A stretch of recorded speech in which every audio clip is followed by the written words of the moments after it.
देखिए, गत 100 वर्षों से कांग्रेस पार्टी और उसके नेता लगातार आरएसएस पर दुष्प्रचार और इस प्रकार के बेबुनियाद हमले करते आ रहे हैं।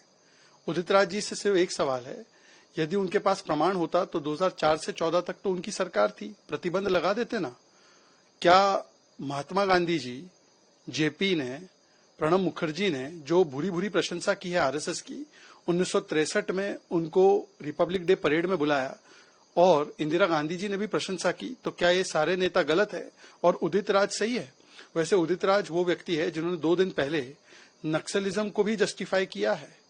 कांग्रेस आई लव नक्सलिज्म बोलती है, कांग्रेस अफजल और बुरहान में मासूम देखती है, कांग्रेस याकूब मेमन की पैरवी करती है, कांग्रेस नक्सलियों को शहीद बोलती है, जो आतंकियों को शहीद मानती है और बाटला हाउस के आतंकियों के लिए आंसू टपकाती है, उनके लिए राष्ट्रवादी तो खतरा हमेशा होंगे ही।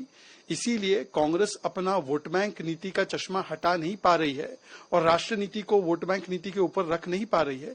इसलिए उदित राज आज भी इसी प्रकार से दुष्प्रचार फैला रहे। वैसे जो दुष्प्रचार उदित राज जी और कांग्रेस के अन्य नेता डीके शिव कुमार जैसे नेता फैला रहे हैं, कोर्ट में राहुल गांधी ने माफी मांगी है कि आरएसएस का गांधी जी के हत्या में कोई हाथ नहीं था और ये तो प्रमाणित हो चुका है बार बार, पर आज भी कांग्रेस पार्टी उसी दुष्प्रचार के साथ खड़ी है और इसीलिए जनता ने भी उन्हें रिजेक्ट किया है।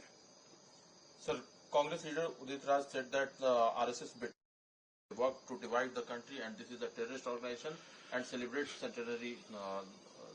What's your comment, sir?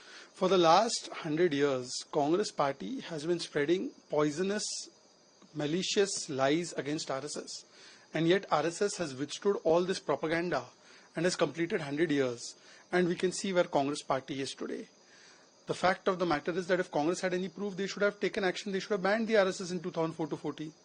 The fact of the matter is that the lies propagated by Udit Raj and Mr. D.K. Shiv Kumar and others, Rahul Gandhi went and apologized in court saying that yes, I'm sorry that RSS had no hand or no role in the killing of Mahatma Gandhi and I apologize for this comment. I take my comments back. But Udit Raj is the same person who 2 days ago was justifying Naxalism. Congress finds Shaheed in Naxals. It cries for Batla House terrorists. It cries for Afzal Guru and Yaqub Memon because it puts vote niti above Rashtra niti. Therefore, patriotic organizations are cancelled and abused by Congress, and it hails and loves and eulogizes terrorists like Afzal and Naxals. Sir, Kerala के में Zionist से की है, क्या कहना है sir आपका? देखिए, जब कोई लॉजिक नहीं बचता तो केवल लेबल के सहारे आ जाते हैं।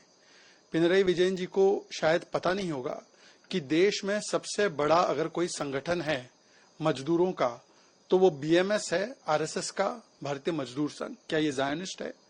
जो सबसे बड़ा युवाओं का और छात्रों का संगठन है वो है एबीवीपी, आरएसएस का। क्या ये ज़ायनिस्ट है? जो सबसे बड़ा समाज सेवी संगठन है सेवा भारती, आरएसएस का। क्या ये ज़ायनिस्ट है? जो सबसे बड़ा आदिवासी इलाकों में काम करने वाला संगठन वो है एकल विद्यालय के माध्यम से शिक्षा अर्पण करने वाला आरएसएस। क्या ये ज़ायनिस्ट है? सबसे बड़ा स्कूल का नेटवर्क और कॉलेज का नेटवर्क विद्या भारती, आरएसएस का। क्या ये ज़ायनिस्ट है? देखिए, दुख की बात यह है कि पिनराई विजयन, जिनकी पूरी राजनीति भारत माता को नकारने की और हमास आतंकी गुटों को, पीएफआई को, मदनी को, आतंकियों को उनके पैरवी करने की हो चुकी है, उनके लिए तो राष्ट्रवादी संगठन उस पर ये लेबल लगाएंगे और जो हमास जैसे और मदनी जैसे आतंकी गुट है उनको वो सजदा करेंगे।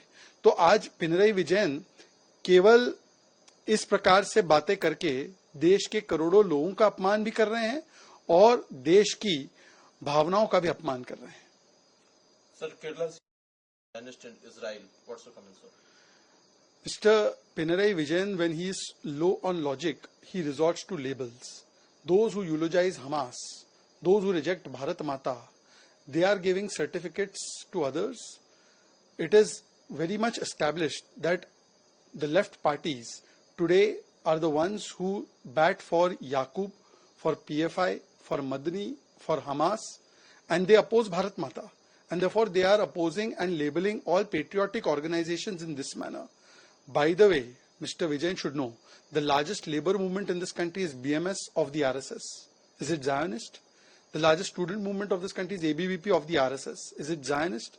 The largest social service movement is Seva Bharati. The largest tribal movement or the movement for tribal education is of Ekal Vidyalaya. The largest college and school movement is of Vidya Bharati. All of these are affiliated with RSS. Are these Zionist movements? These labels only reflect the mindset of the left, which has been left out by the people of this country. Sir, बार फिर से Congress party में खींचतान सामने आ रही है।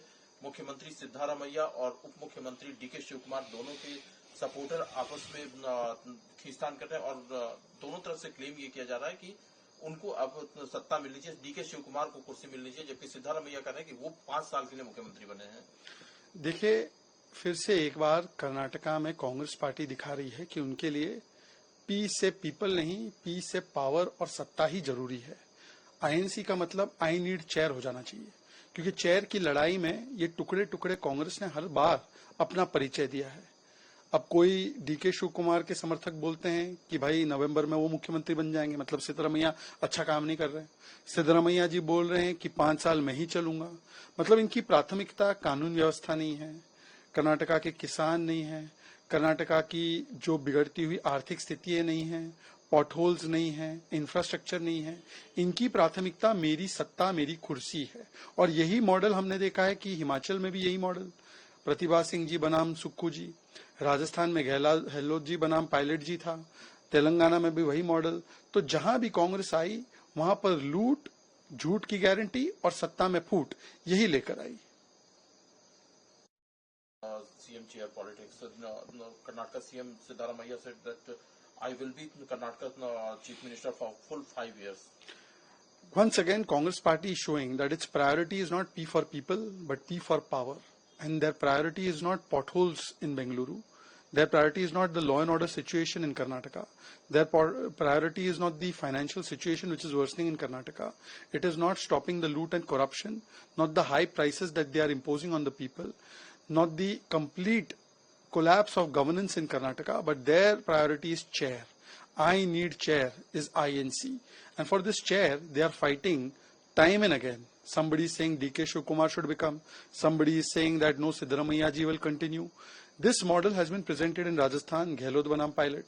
In Telangana, in Himachal, Pratibha Singh ji versus Mr. Sukkhu ji. So wherever Congress goes, it goes with loot, jhoot and satta ki foot. For satta, they are always divided. VK News, राष्ट्र के नाम।